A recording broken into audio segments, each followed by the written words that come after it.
Okay, let's do another example of the slingshot. So again, let's follow the market back. There is obviously a banker block here, which took out structure. It took out structure, and we're looking now for a pullback. Normally, what we're expecting is a boomerang. I stop one of the pattern, retest the 50% banker block, and then it dropped to the downside. So that's obviously the basic boomerang. The slingshot now is the same scenario. We've got the banker block that took out structure, but then we're looking for a stop hunt of the banker block, right? And there's going to be a ton of bank levels and liquidity zones. So there's a bank level there. There is a bank level here. There's a bank level right there. There's also an imbalance right here, as you can see. So there's going to be multiple bank levels. So you ignore all that. Just wait until one of them reacts and rejects. So once you've established that, and you can see that it rejected of this bank level that we did, right? So that's the second part of your checklist. So the banker block has completed a clear stop hunt, not a liquidity hunt, a clear stop hunt with a strong candle above. Then what was the move that made the new high? It was caused by this significant structure. So number one, we've completed a stop hunt of the banker block, which is valid here. Very important, not here, because there's no clear candlestick closes. It's just wicks. It's just a liquidity hunt. And I've mentioned this in previous videos. We need a strong, clear candlestick to close above. So once it closes above, what you want to do now is follow the market. So, okay, it made a new low, pulled back. This is not really a break of structure. It moves sideways. Finally, there's a convincing break to a bank level down here. So now we're looking at this significant area as your next break of structure. So now we've completed a stop hunt of this zone. So that's complete. Now what you need to take into consideration is, okay, we've completed a stop hunt, but guess what? The market now is bullish, right? It's made a new high. So the market is bullish and we're looking to sell it. We now need to wait for the market to turn bearish. So once there's a break of structure to the downside, as you can see, there's a break of structure to the downside, which was caused by, again, very important, this is a liquidity hunt. We do not trade the wicks. This is a stop hunt. This is a break of structure, a clear, convincing candlestick close below. Once the break of structure happened here, not here, we're now looking at the banker block that made a new structure break, and then we look for the retest. And once you've done the retest, again, let's zoom in. Entry will be at the 50%, stop loss just above, and then we just hold a trade. Now, I'm not going to get into details in terms of the trade management. That's for a different video.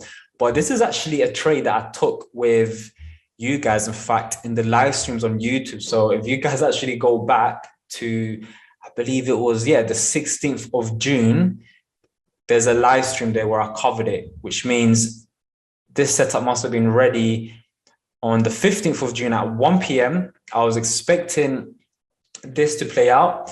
So make sure to go back to YouTube on the 15th or the 16th of June, one of those two, and just recap this video and how I managed it. So this is actually one of the trades that I did actually personally take. Now, in terms of trade management, I'm going to cover it in more detail in a separate video, but just to quickly recap, get you guys thinking in terms of building a muscle memory, is the first TP, we need to bank 80%, which is on average of a 5 to 7 hour. The remaining will obviously leave 20% running. And that's when you can start using larger patterns, such as, we can use a larger pattern such as this based off the 1 hour or the 4 hour. And you can see there's lots of room to the downside. Now, did I personally capitalize on all this move? No, I didn't. But I know I did bank 80% at around 5, 6, 7 hour at a time. And I had some running. Can't remember exactly how much I had running, but you can definitely check that YouTube video out. So yeah, that's a quick update on this slingshot. Now let's look at this example. So first of all, we want to look for a clear liquidity stop hunt. We can see there's a clear liquidity stop hunt here, right? There's a break of structure. It made a new high. What was the move that took it to a new high? Was it here? No, because there was a rally pullback. Was it here? No, because there was a rally here before it went up, but there's a little pullback here. So this is the significant area. This is the new low and this is the new high. Very, very important. You'll see these videos in the structure videos. So now this is the most significant break of structure, as you can see. Break of structure to the low. We've completed a stop hunt, right? But the market is now bullish. Right, we're bullish until this level breaks. Finally, it breaks by this banker block.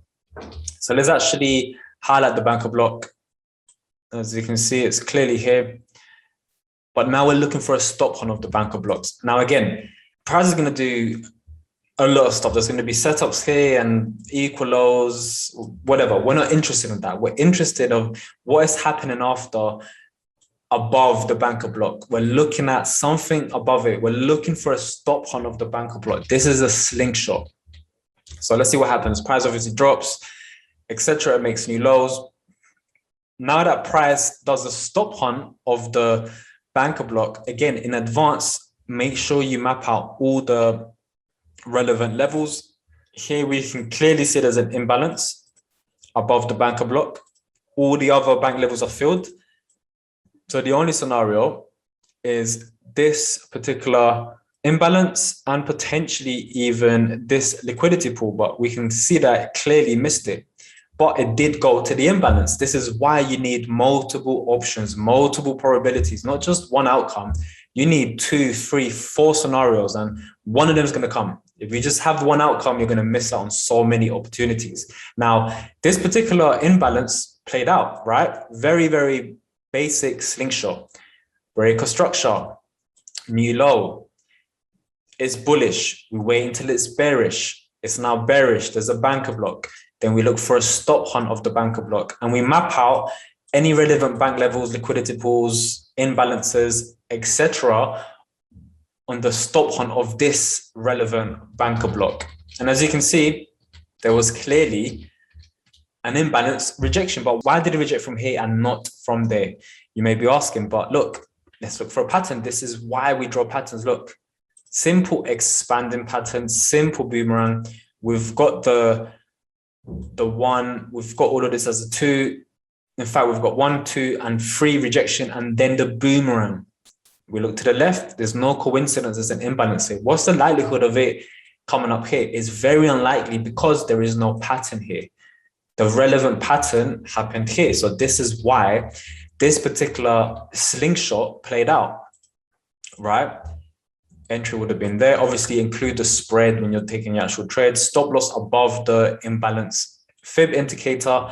And your TP, really, you want to always look for the first relevant structure. So we've got this particular structure. Made a new high. What made a new high? This particular area. So this is always our TP1. We want to be conservative. You don't want to be optimistic and look for Hollywood targets. Bank 80%. 6.4R is not too bad, right? 80% is where I'll personally be banking. In terms of your optimistic target, where you want to maximize your entry, we did it afterwards, right? With bank 80%, we're psychologically stress-free. Where is price likely to go to next? Let's look at what's happening. Look, there's equal lows here. There is a bank level right there. And this would have been an area where you bank 80% of your trade. The remaining 20%, 15R, right? So there's going to be decent exits, maybe even an exit down here. Look, no coincidence that it actually went there, right? But we want to be conservative. Let's not be too optimistic. This way, you're maximizing as much gains as possible, especially when you're banking at the first relevant structure. The remaining, we can hold it afterwards. Now, depending on the way you backtest, maybe you might want to bank 80% a lot further rather than earlier, like I do. But I suggest and I advise to always bank as much as possible at the most relevant recent area of TP1. Why is that? It's because the market is telling you it could easily reverse from that area. So you don't want to force a trade. Now, what's to say that we see something like this, we see some equal lows, right? Equal lows, expecting a stop hunt, but then we might even see, let's say 1, 2, and a third tap. You might even see this 1, 2, and a third tap, and you want to hold your trade all the way to this level just because there's a bank level here, right? We're being too optimistic, you know. We're not respecting what the market is telling us. If I see something like this and there's a pattern, this to me is telling me I need to get the hell out of it because there's a big chance it's going to reverse. So always bank 80% at TP1. So this is just an example of another schematic of the slingshot. Again, just to recap everyone, breaker structure caused by this move here. Wait for the breaker structure. There's going to be a banker block. On the banker block, we look for a stop hunt, map out all the levels of potential reversals, whether it's a liquidity pool, a bank level, a banker block up here, or an imbalance, map them all out. And once you get a pattern in confluence, then you take the one that's relevant. And this is how you can capitalize on pretty decent moves. TP1, 6, 7 are up, and TP2 around what, 15, 16 up? Not too bad, but stick to the rules, everyone. Okay, now let's look at the flip side. So we've got a rally to the upside. We have a breaker structure, right? We're then expecting some form of a pullback. And again, normally the boomerang is the first sort of relevant pattern, as you can see. And then you look for a stop hunt towards the banker block that made a new structure high. But again, we're not focused on the boomerang at the moment. We're looking at the stop hunt of the banker block. So what might happen is you might see a pattern, regardless of what happens, we're looking for a stop hunt of this significant area there. Once we get a stop hunt, as you can see, we've now completed a stop hunt of that pattern. And now we're looking for a retest of the new banker block, the slingshot. Now this is the slingshot. Again, we're looking for a retest. We then potentially see a boomerang here or a pattern, and then we long it. So the pattern might be somewhere approximately there. Regardless if it's a wedge, triangle, expanding, as long as there's a pattern at this banker block, we obviously take it. Now, in this scenario, notice how the pattern is not really in confluence with the third tap fake out. So this bank block, I wouldn't really use it. Now, there might be a bank level down here. I'll rather use this one. There might even be a imbalance approximately there, right? Which one do we take now? Do we take the imbalance? Do we take the banker block? Or do we take the bank level? On this scenario, the bank level is in confluence with a pattern, right? So now let's look at a live example. And what can we see? We can see that price has made a new high caused by this banker block. It's done a stop hunt. Right now it's turned bearish. It then made a new high, formed a banker block, and anything in the middle is just a pullback. And we're expecting price to reverse. Now, we do have an imbalance here, and we've got a banker block. Imbalance did actually play out for a little bit, but then it got stopped out. I wonder why. This is why you need to use patterns as an extra confirmation tool. So if we implement any potential patterns, what can we see? Look, clear third tap pattern right there. So you could have avoided the loss. Now, if you had a trade here, number one, you don't really have any protection of where to place your stop, right? So this would have failed. Plus, it's not even valid. This is a valid trade. Simple setup in confluence with the third tap. Not all the time it has to be a boomerang. Again, this is a valid trade. Valid trade, high probability trade would have been a pattern below. But in this scenario, this would have played out. And we're looking at the first relevant structure, which is up here. Anything after, we can do our analysis. There might be a larger pattern that we can do like this. And yes, we can hold it here. But the most important information is to bank profit at the most relevant structure. As you can see, it broke structure, went down. This is a safe target. So this is another example of a bullish slingshot.